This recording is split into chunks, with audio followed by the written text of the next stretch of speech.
નમસ્કાર ખેડૂત મિત્રો। હવે આજે આપણે જે કાલે એક શોર્ટ વિડીયો નાખ્યો હતો એની અંદર વાત કરી હતી કે કપાસની અંદર આવી બધી પ્રોબ્લેમો છે, પણ એની અંદર આપણે ટાઈમનો અભાવના કારણે કાલે 1 મિનિટનો ખાલી શોર્ટ વિડીયો જ નાખ્યો હતો। એટલે આજ આપણે એની પૂરી માહિતી આપશું અને પૂરી વાત કરશું કે હવે આ કપાસની અંદર જેમ આપણે વાત કરી તેમ ફૂગની અને આ બધી પ્રોડક્ટની આપણે વાત કરી હતી કે આની અંદર ભમરી ખરવાનું આવા બધા ઘણા બધા પ્રોબ્લેમો છે। એટલે હવે આની અંદર જે લોકોને પાણી બહુ ભરાય છે અને જે લોકોને પાણી ભરાય છે ને પડ્યું રહે છે તેને ફૂગનો પણ પ્રશ્ન હશે, અને જે લોકોને પાણી નથી ભરાતું તે લોકોને ઉપર ચીપ્સ અને કોકડવા તો હશે જ, એટલે સ્પ્રે તો બંનેને કરવો પડશે। પણ જે લોકોને પાણી ભરાય છે તેને જમીનમાં પણ ફૂગનું પ્રોડક્ટ આપવી પડશે। જે આપણે આગળ વાત કરી હતી એ રીતની જ પાછી કે ઉપર 15 લીટર પાણીમાં આપણે નાખવાનું છે કે રોગર 40 ml નાખવાનું અને પાઉન્ડ 10 ગ્રામ નાખવાનું। એની અંદર આપણે ફ્લાવરિંગ માટે સમરસ 40 ml નાખવું, અને જે લોકોને પાણી ભરાય છે ને ફૂગ જેવું લાગે છે તેને એની અંદર ટોપસીન 25 ગ્રામ એડ કરી દેવું, અને જે લોકોને ફૂગનું પ્રમાણ લાગતું નથી તે લોકોને ટોપસીન નાખવાની કોઈ જરૂર નથી। અને બીજું કે ટપકની અંદર જે લોકોને આપણે વાત કરી તે રીતનું પાણી ભરાય છે તે લોકો માટે UPL કંપનીનું સેફલી લાઇઝર 1 એકરમાં 500 ગ્રામ આપવાનું। જે લોકોને જોઈ શકો છો મારે તો ટપક જ છે, પણ જે લોકોને ટપક ના હોય તેને આપણે જુગાડ કરીને પણ ચલાવવું પડશે, જે આપણે દેશી જુગાડ વર્ષોથી કરતા જ આવીએ છીએ અને ડબ્બાની અંદર મિક્સ કરીને આપણે લોકો ચલાવતા હોઈએ છીએ। હવે આપણે જે વાત કરી તે રીતનું મેં કાલે મારા ખેતરમાં સાંજે ઓટો માર્યો, એટલે મારા ખેતરમાં મને થીપ્સ અને ફ્લાવરિંગ થોડું ઓછું લાગ્યું, થીપ્સ અને જીવાત પણ હતી।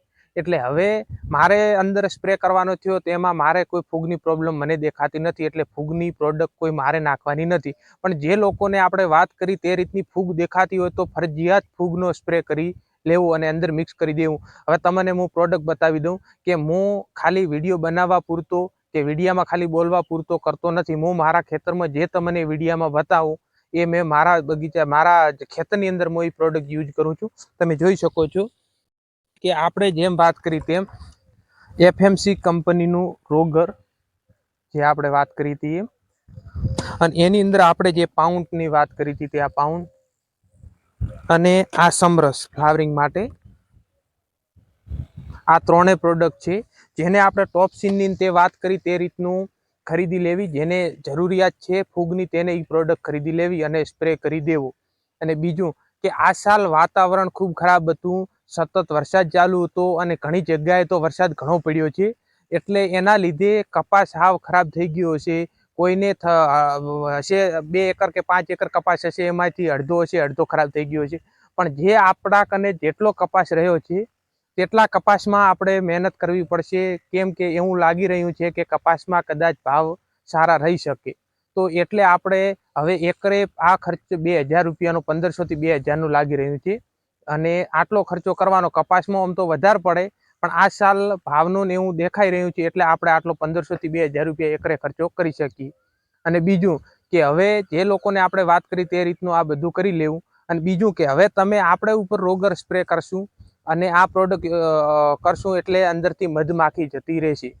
એના માટે આપણે એક ઉપાય કરવાનો છે કે એનાથી 2 ફાયદા થશે, મધમાખી પાછી આવશે અને બીજું કે ફ્લાવરિંગમાં પણ મોટો ફાયદો થાય છે। અને હું મારી દાડમની અંદર 5 વર્ષથી એ પ્રોડક્ટનો યુઝ કરું છું અને મને સારું એવું રિઝલ્ટ દેખાણું છે, અને આ સાલ પણ મેં સ્પ્રે કર્યો હતો અને વિડીયો પણ અપલોડ કરેલ છે।